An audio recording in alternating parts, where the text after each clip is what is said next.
I'm Reisigo, and I'm attempting to complete every single GameCube game, but I'm randomizing what game I'm playing next. In this episode, we're playing as Paul Dirac, a Templar knight on his first crusade in Knights of the Temple Infernal Crusade. So let's see how Knights of the Temple Infernal Crusade is in 2024. Knights of the Temple Infernal Crusade was released on March 19, 2004, and was developed by Starbreeze Studios and published by TDK Media Active Europe. In Knights of the Temple Infernal Crusade, we're going to complete the story mode to consider this one complete. The game opens with a cutscene of a man running through the woods holding a book with a cross on it. He looks like he's injured and he's running away from someone. Then it shows our main character, Paul, as he's in the woods hunting a deer. When the other man collapses, it spooks all of the birds, and the deer runs away. Paul runs over to the area to check to see what happened. Once he gets there, the man tells him that he has something for him, and then he succumbs to his injuries. After burying the man, Paul reads the book that the man was holding, and it ended up being meant for him. It's from the mother of a young woman by the name of Adelle. She has mysterious divine powers. She was kidnapped by the evil bishop. He plans on taking her across all the historic Holy War locations and using her powers to desecrate them, and to complete the unholy circle. This will allow him to gain access to the gateway to hell. This is what leads to our character starting his mission to uncover this conspiracy and interrupt the unholy circle. If you don't know, this game is a third-person hack-and-slash game with a fixed camera. As we move around the areas, the camera will change, allowing us to see new areas and enter other rooms. Think of Resident Evil. The player can use various weapons such as a sword, axe, mace, and a bow. Each weapon plays a bit differently and has its own strengths and weaknesses. We can also find upgrades to them during our playthrough of this game. I found that the sword was the most average weapon, and it made it easy to deal with enemies throughout the whole game. Besides moving from one room to another clearing out enemies, we have to find keys to unlock doors, and we have to solve the occasional puzzle. Alright, I think that covers the basics of the game, so let's move into the game and see what conspiracy we can uncover. We start our adventure in Belmont. Supposedly, the bishop is dead, and we're going to make our way to the Catacombs to confirm this. When breaking boxes in the area, we can find healing ointments to recover our health. If you look at the top left of the screen, there are 3 bars. The red one is our health, and the ointment will recover that bar. The second bar below it is blue and shows our stamina when using our special attacks, and the bottom bar is broken into 4 parts. This will increase when defeating enemies and will let us use our divine powers during the game. I'll talk about them a little bit later in the game though. We'll move further into the actual story. When defeating enemies, there is a chance that they will drop keys that we will need to unlock the door so we can continue our path through the level. During the levels, we can find new weapons which just end up being upgrades for our current weapon, but it's still cool. They glow in white light so we know that we can pick them up, and in the first level we find a better sword so that we can do more damage. I'm not going to show every single weapon we pick up, but just know that we grab them when we see them during our playthrough of this game. At the end of the level, we find a key and unlock the room that we couldn't get into at the beginning of this level. Once inside, the man decides to set the room on fire. We take him out, and then we head outside of the monastery and into the next area of the level. Each level is broken into sections. There are a bunch of different areas per level, but you'll usually get a cutscene when you get to the next level and the environment changes. Once we get outside, we run into a brand new enemy type. These are soldiers with shields. They will block a lot of our attack, and we have to be a bit better when attacking them because they do more damage. They're not challenging, but it's something to keep in mind when playing. There are enemies in this game that are really difficult, but I will point those out when we get to them. One of my favorite things about this game is that when you knock down an enemy that has low health, we can finish them with a downward sword stab. And I don't know why I really like this animation, it just sort of made me feel powerful. Another thing to point out is that during the levels, we can come across these little shrine-looking things that allow for us to save our game. This can be helpful so that we don't lose all the progress we make during the level if we were to end up dying. Which, in my playthrough of this game, I didn't die much until the very end of the game. Once we finish up outside, we head into the Catacombs, which this area is exactly what it sounds like. There are graves everywhere, and we have to look around and find Lord Bishop's tomb. So that's our objective of this section. At this point in the game, we started to unlock combos that make attacking enemies way easier and they do way more damage. This speeds up the game because there is a lot of just killing the same enemies over and over again as we progress through each level. I think that's the worst part about this game, to be completely honest. The enemy types get old and sometimes I just felt like I just wanted to get through the level, but of course I had to kill a bunch of enemies that were all the same. This level is when we unlock a special attack that takes stamina. These attacks vary, but some of them are breaking guard for enemies and things like that. It's to speed up the battles in the game, and it sort of helps, I guess. Once we get further into the Catacombs, we find our first difficult enemy of the game. It's a knight in full armor, and he does a bunch of damage, and there's really no way for us to stun him. This is a matter of taking it slow and blocking his attacks. It's really not that hard if you know what you're doing, but at this point I didn't know anything, so this was really challenging. I was able to take him down on my first attempt, but something that caught me off guard at the beginning of the game. After winning the fight, we read this book that shows symbols and which direction they should be facing. This is the first puzzle of the game. All we have to do is go around the room and turn the symbols to match the paper, and it unlocks the door. It's super simple, but makes sense because it's the first puzzle, and it introduces us to how puzzles work in this game. Most puzzles are very simple in this game. They feel like an afterthought almost. We head to the next area and come across the bishop's tomb. There isn't a body there, so we find out that the bishop isn't actually dead. The conspiracy begins in this game now. At the end of this area, we get a cutscene where a man is locked to the wall, and he's talking about how we're all dead and the end of the world is coming. Paul is trying to figure out what he's talking about when the first boss fight of the game shows up. It's this massive executioner with an axe. This man can hit like a train and we need to hit and run, or my strategy of just attacking him over and over again and taking hits. This fight wasn't that hard after healing, and I was able to survive with almost no health. I think I got lucky on this one, because if he would have hit me one more time or changed an attack, I think I would have died. He doesn't have anything else special about him though, other than he might throw a knee. Usually he's just gonna try to hit you with his weapon. This is a good first boss though. After this fight, we escape the catacombs and head to West Belmont. There are new soldiers in this area, but they're about the same to deal with. We get a new sword and we find the bow. When using the bow, it changes to a first-person view and lets us freely aim the bow. I rarely use this thing because it just doesn't do enough damage. It does require us to use the bow in the next area to shoot down the rope for the bell tower so that we can ring the bell, alert the guards so that they unlock the door blocking our way. We find a new axe and then we head into the harbor, the final area for this level. Nothing new happens during this section until we get to the end and we get a cutscene where the spirit of Adelle meets with us and grants us part of her power so that we can stop the bishop and save the world. I'm not really sure how this works because she isn't dead, but I guess her divine power lets her do this. I don't know, maybe someone can explain it to me. We got our first divine power, which is the power to heal ourselves, which is super helpful in this game. This is the divine power I use the most during my playthrough of this game. The next level is Acre, the ancient city. This is more of a brick and mortar type city, so it looks a bit different than where we were just at. The enemies here are different and look like it's somewhere that is hot based on how they're dressed. They're also way more challenging. Taking out enemies fills our meter so that we can use our divine powers. This one has us pray and then we get our health back as I mentioned before.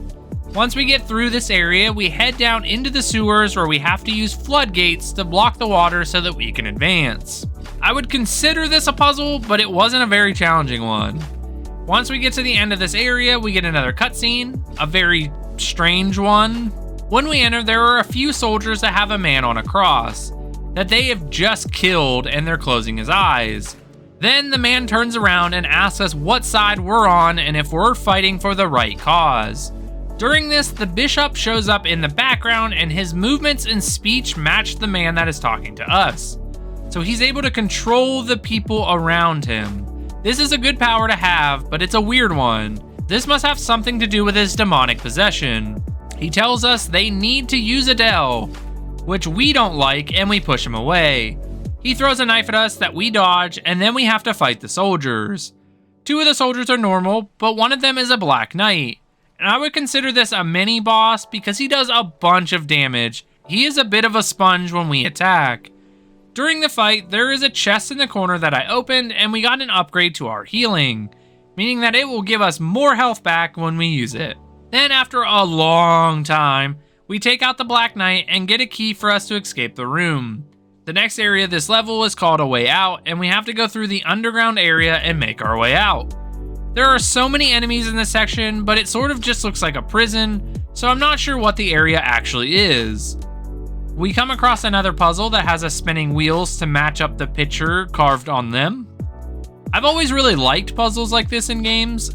I don't really know why, but I always just have. Once at the end of the level, we get another cutscene where Paul is walking past a bunch of people who have been slaughtered. Men, women, and children lie in puddles of blood. We were too late getting there, but Adelle's ghost form shows up and tells us these are all people that resisted the bishop. And if we don't stop him, the whole world will be like this. She tells us that her power is fading and gives us another divine power. Then we head to Jerusalem for the next level of the game.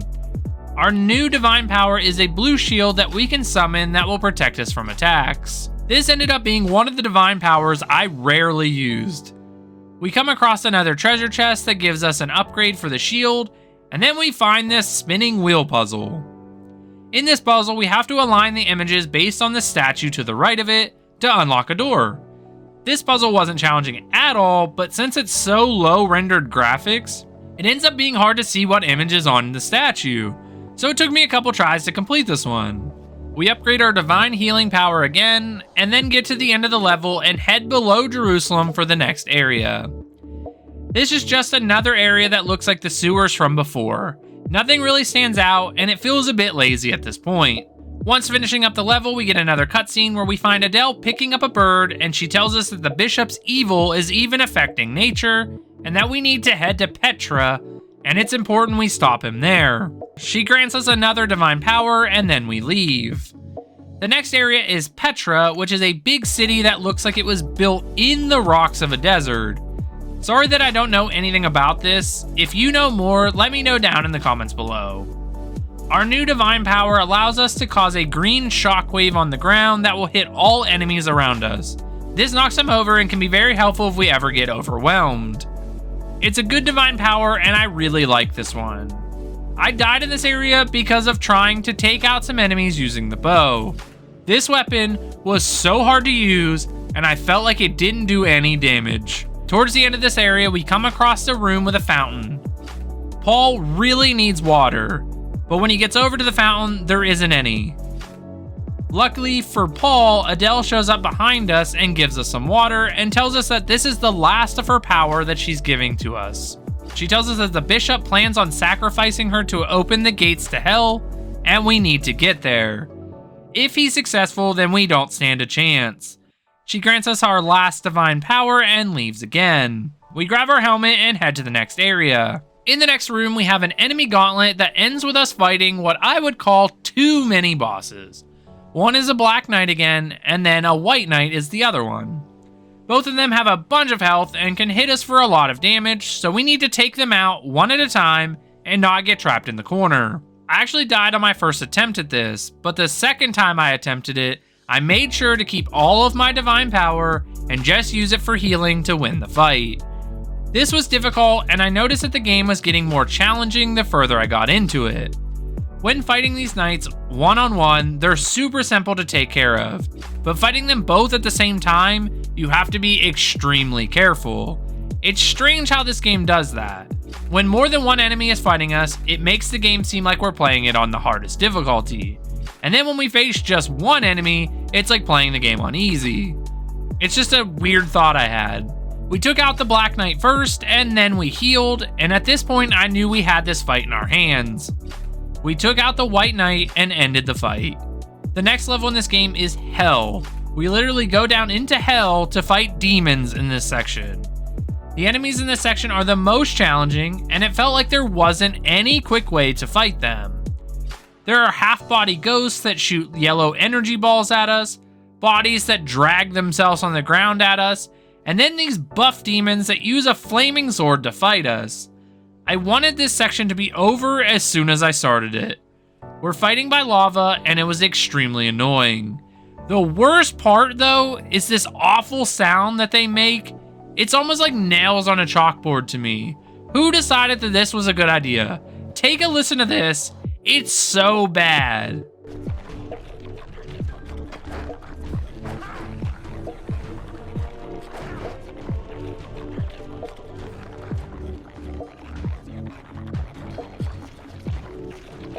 Anyways, we find an upgrade for our shockwave, and then after killing this demon, we get a demon sword. The demon sword does a lot better against these types of enemies. Once we complete this section, we head back to Belmont to end this and take out the bishop. We come out of hell and into the basement of the area. So we must work our way to the top of the monastery and find the bishop, taking a bunch of enemies out on our way there. The first thing we encounter in this area was these massive demons that do a lot of damage, and there are a bunch of them. The idea is to get them one-on-one, because if we try to fight a bunch of them at once, we don't stand a chance in that fight. The AI is super forgiving here, and usually the other ones will just stand there and watch as we're fighting a single one. As long as we don't get too close to them, we're good. So at least this game knew it was being brutal during this section. After getting so far into the section, we get a cutscene of the bishop with a bunch of his followers. He's telling his plan of closing the circle using Adelle. We get to see her for the first time, and she still is alive at this point. He's telling the plan we already knew about, and before we can finish, Paul yells at the bishop. He freaks out, tells his followers to attack us, and complains that he has to do everything around here, and then he flees with Adelle. We have to fight all of his followers, but that was easy, and then we can just move on. This cutscene seems a bit pointless because it's just telling us information that we already had from playing the game. It seems like a cutscene that we should have had way earlier in the game. Before leaving the area, we get an upgrade for our shockwave attack again, and then find a holy sword, which is amazing against the demons in this section of the game. Too bad we don't keep it for very long. Once inside the monastery, it looks the same for the most part, other than it's grayer and more depressing. We have to make our way towards the top to find this seal for the room that the bishop is in. To break the seal, we have to put out the purple flames in the right order. I did this with trial and error. If we picked the correct one, then it would stay out. But if we picked the wrong one after the first one, then all the purple fire would come back. So I ended up just picking one, and then picking the next one, until we got it, and we broke the seal for the room. I wish there was more to this puzzle, so that we had to think instead of just trying it. We do end up finding a cursed sword along the way that was forged by Satan himself. I guess it's stronger, but it's interesting that this would be better than a holy sword against evil. But I guess what do I know? The end is near is the final part of the game. It's the climb to the top of the castle. We have to fight a bunch of enemies to get there, but overall, it's not that bad. The last sword we find is the Grandmaster's sword, a sword gifted to the bishop and poetic that we are going to take out the bishop with this sword. Now, on to the last boss fight of this game. Evil in the House of God. This section is only the final boss fight with the bishop. This boss fight should be easy, but the bishop is able to conjure enemies for us to fight over and over again. He starts the fight by conjuring a demon beast dog that catches the room on fire, and we have to kill it before we can even get close to the bishop. This boss was so hard. I died so many times in this fight because it's a matter of endurance over skill. The demon dog will kill us almost instantly if we get caught in his flames, so we have to hit and run during this section of the fight. Once we defeat the dog, we can get close to the bishop, but he has fire around him, and then he summons more enemies. Once we defeat that group, the fire comes down, and we have like 5 seconds to get to him and to hit him. It's extremely hard to get this right because if we're too far away when beating the last enemy, it ends up happening immediately and we miss the window to attack him. We don't do much damage to him either, so we have to wait it out until the floor under him starts to give away from his demonic powers. The next enemy right after the dog is a ghost heavy soldier. Not something that's super challenging, but he loves to block our attacks, so it takes a bit to take him down. We take him down after a minute, and then we're able to land a hit on the bishop. It does no damage, as I said, and then he brings his fire back and pushes us out. The next enemy is a white knight. One-on-one, this isn't that bad. Just a matter of waiting him out, and then hitting him when he opens up. I'm going to skip from part to part because it takes so long to take down the enemies. But know that these clips are from different runs, besides the one where we finally beat the boss. The one thing that this fight does that makes it a bit easier is that each enemy we take down gives us a ton towards our divine meter, allowing for us to heal a lot during this fight. We take down the white knight and are able to get a hit on the bishop again, and if you notice, the floor has some holes that he's standing on. Yet again, he pushes us away with his fire, and he summons 2 of the demon sword guys. I told you this wasn't that challenging, but just a matter of endurance. Next enemies are 2 ghost swordsmen that are on fire with a fire sword. These things hit hard, but the shockwave is a great way to take them out. It knocks them over, which allows for us to fight them one-on-one, and it also does a massive amount of damage to them. I don't know what it is about this power, but they're extremely weak to it. I actually missed my window in this attempt and didn't get to hit the bishop, and then died to the next enemies. The next ones are 2 of the black knights that are covered in magma or some sort of gold coating. I'm not too sure, but we're able to take them down and run in and get another hit on the bishop. This ended up being the final hit we needed, and we knocked him into the lava below, ending the fight and beating the game. What a crazy boss fight, and so many attempts to complete this one. We get one last cutscene where Paul cuts down Adelle from a cross, and now I think we saved her. This scene ends and it shows the outside world again. Everything seems good, and it shows Paul and Adelle's mother at her bedside. Her mother thanks us and says the Lord's will should be done. Then it pans to Adelle. She repeats this, but when she turns to the camera, her eyes become black, meaning she is possessed by a demon. That scene ends and the credits roll. We're done with this game. We finished Knights of the Temple Infernal Crusade. I wonder if they were planning for a sequel. Would I recommend this game? I think I would recommend this game. The battles are long and can get old at times, but the story was good enough to keep my attention. I think the final boss is brutal, but once you figure out what you need to do with each set of enemies, it ends up not being that bad. But let me know what you think about it in the comments below. If you want to know what's next, stick around, but if not, thanks for watching. Remember to check out the last GameCube game that we completed on our challenge that's on the screen now. Subscribe if you're new, like this video, and share because it helps out the channel, and we'll see you in the next one. All right, we got a random number generator up. We have our GameCube game list up, and on the count of 3, we're gonna find out what we're playing next. So 3, 2, 1, 313, which is Nicktoons Unite, SpongeBob SquarePants and Friends.